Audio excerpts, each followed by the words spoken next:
Tonight's news bulletin coming to you live from this news center of the Sultanate of Oman television. But first, the headlines.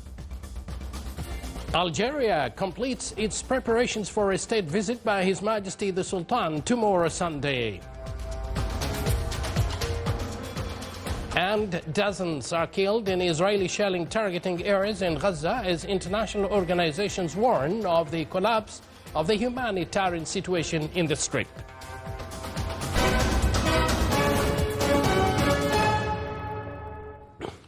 Good evening once again, and thank you for joining us. Those with headlines, and now the news in detail.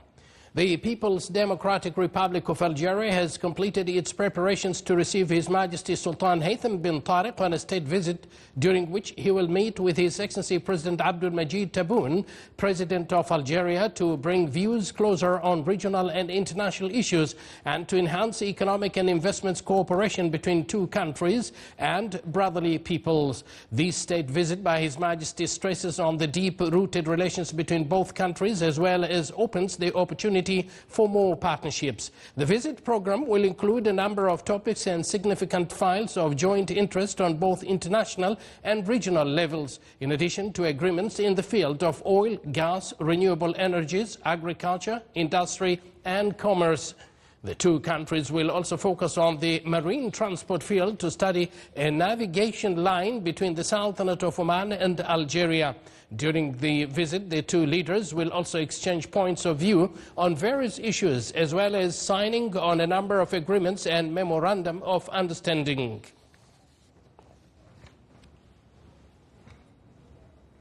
Thirty Palestinians, including children, were killed in Israeli shelling targeting areas in the Gaza Strip. The Palestinian Ministry of Health said that Israeli airstrikes targeted homes in the Zaytun neighborhood in southern Gaza City, killing and wounding a number of people. Meanwhile, Israeli drones targeted a gathering of Palestinians in eastern Gaza City. A World Health Organization spokeswoman said that a child died of malnutrition and dehydration, bringing the death toll from hunger to 57. She noted the possibility of an increase in deaths, especially among children, due to the spread of hunger and disease. Aid organizations are warning of a deepening humanitarian crisis in Gaza as critical supplies dwindle. Over 75% of essential medicines are reportedly unavailable, placing immense pressure on Gaza's fragile healthcare system. The territory's more than 2 million residents are facing what aid groups describe as an unprecedented humanitarian emergency. The crisis has been compounded by ongoing Israeli restriction on the entry of aid, which have been in place since early March. As conditions continue to deteriorate, relief agencies are calling for immediate international action to ensure to deliver of life-saving assistance. One person was killed and 4 others were injured in Syria in Israeli airstrikes targeting various areas across the country. The Syrian Arab News Agency reported that the Israeli airstrikes targeted the countryside of Damascus, Hama and Daraa, killing 1 civilian, wounding others and causing widespread damage to infrastructure. Meanwhile, Israeli warplanes violated Syrian airspace over the capital Damascus and the governorates of Hims and Latakia. The attack came hours after Israel launched a bombing raid near the presidential palace in Damascus, which the Syrian presidency described as a dangerous escalation, calling on the international community and Arab countries to stand by Syria in confronting these aggressive attacks. At least 44 people, including a child, were injured in a Russian drone attack on the Ukrainian city of Kharkiv. Ukrainian authorities said airstrikes hit 12 locations in 4 districts of the city center, damaging several residential buildings, as well as warehouses, production facilities, vehicles, and other infrastructure. Russia declared a state of emergency in the coastal city of Novorossiysk after a Ukrainian drone attack injured at least 5 people, including 2 children, and damaged surrounding residential buildings. You're watching the Sultanate of Oman television, and yet to come in our news bulletin. An Egyptian group revives culinary heritage through farm-to-fork tours.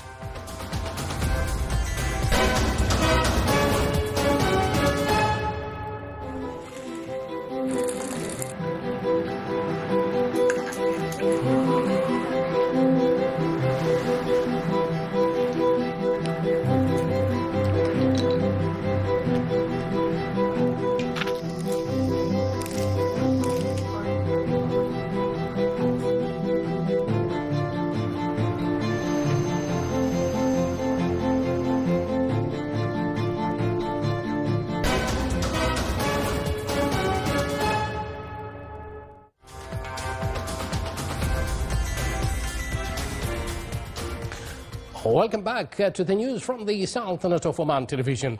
North Al-Batin Governorate joined the global community in marking the World Day for Safety and Health at Work, highlighting the importance of creating secure workplaces across all sectors. The Governorate organized a special event that brought together a wide range of experts and professionals from government bodies, private companies and industry regulators, as the event served as a platform for exchanging knowledge, raising awareness and strengthening collaboration between sectors to enhance workplace safety standards. A key feature of the celebration was an extensive awareness exhibition where public and private institutions showcased innovative technologies, safety tools and best practices. The initiative aimed to highlight challenges and promoting a culture of prevention and responsibility in occupational health and safety across Oman. North Al-Batin Governorate hosted the first engineering forum aiming to establish an active Gulf-wide platform for engineering collaboration and innovation. The forum seeks to develop the skills of national talents, promote a culture of innovation, and create opportunities for knowledge exchange across borders. Organizers emphasized the importance of strengthening a partnership among government entities, private sector players and academic institutions. By encouraging dialogue and joint initiatives, the forum is set to play a key role in aligning engineering efforts with the region's broader development goals.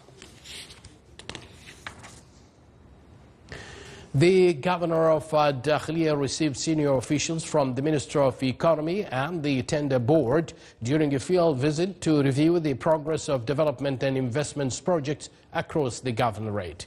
Here is more to learn on that.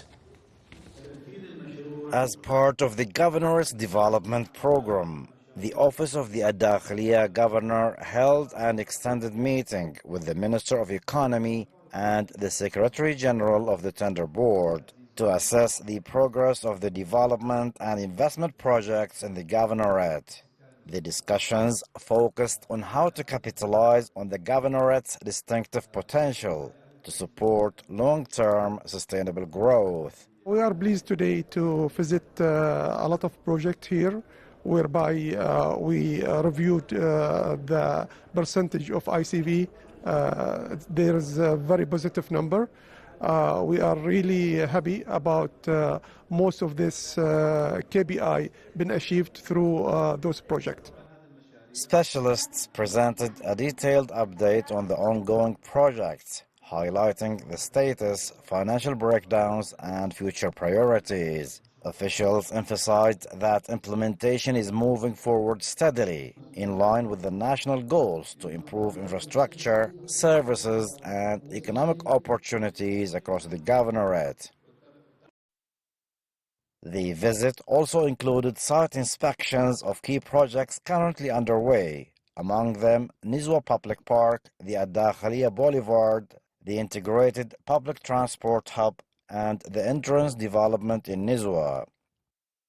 The tour extended to the Wilaya of Al-Jabal Al-Akhdar, where new tourism and public space projects are in progress, reflecting the Governor's drive to enhance both quality of life and investment appeal.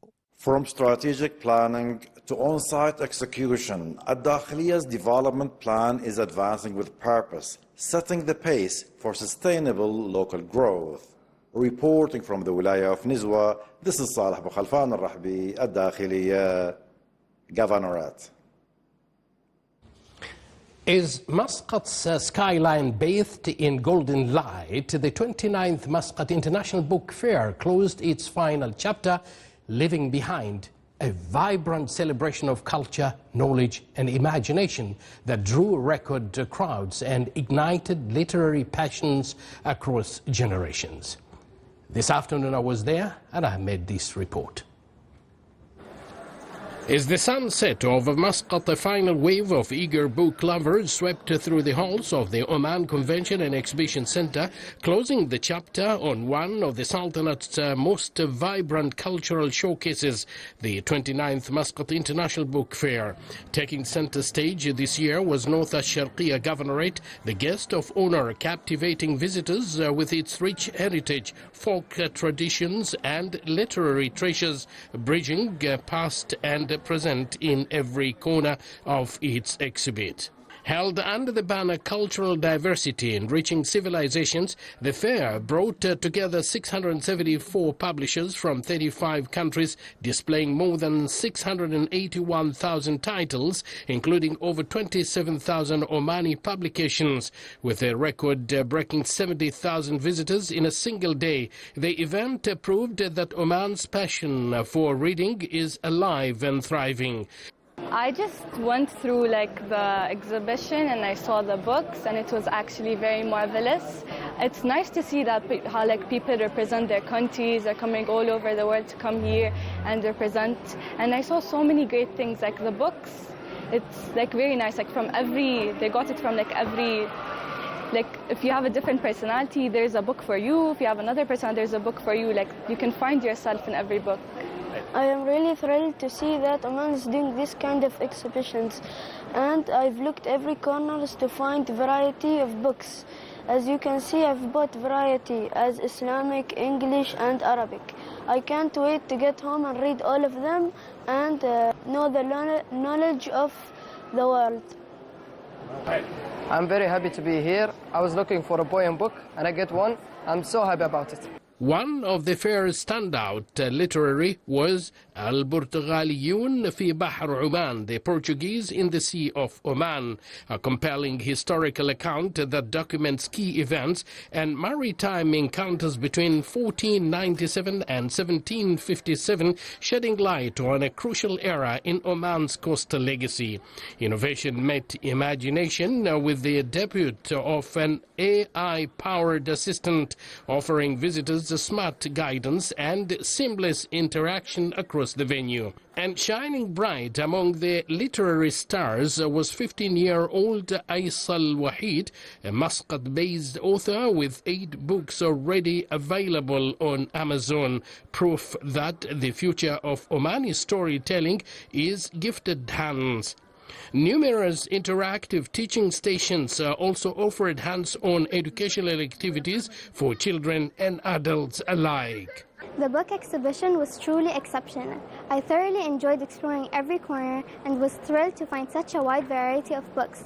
As you can see, I picked up quite a few, and I'm really looking forward to reading and benefiting from them, inshallah. I'm really proud to be here in this book fair. It was a great experience to be here and to experience the books and look into what I like in the books. And it was a lot of them, so I took my time in seeing them and exploring them and taking benefits from them. So I would like to thank you guys for this organization, and I hope it happens again later.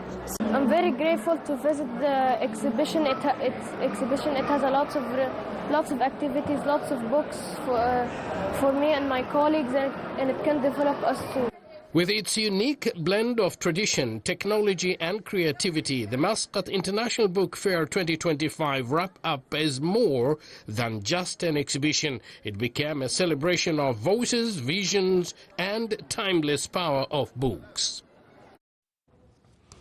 And with that final page turned and the sun setting on the remarkable journey of words, ideas and Voices, the 29th Muscat International Book Fair comes to a close, reminding us all that books may end, but their stories will live with us forever. Nawaya Initiative in Egypt is trying to preserve the food of rural heritage in various ways, including the tours where women go to the farm, reap the crop, and get to know the agricultural land and the plants. Here is more by Ruqayya Al-Khadiri. Visitors reunited with nature in a farm in Egypt's Gaza, where they were introduced to seasonal crops and had a home-cooked traditional breakfast.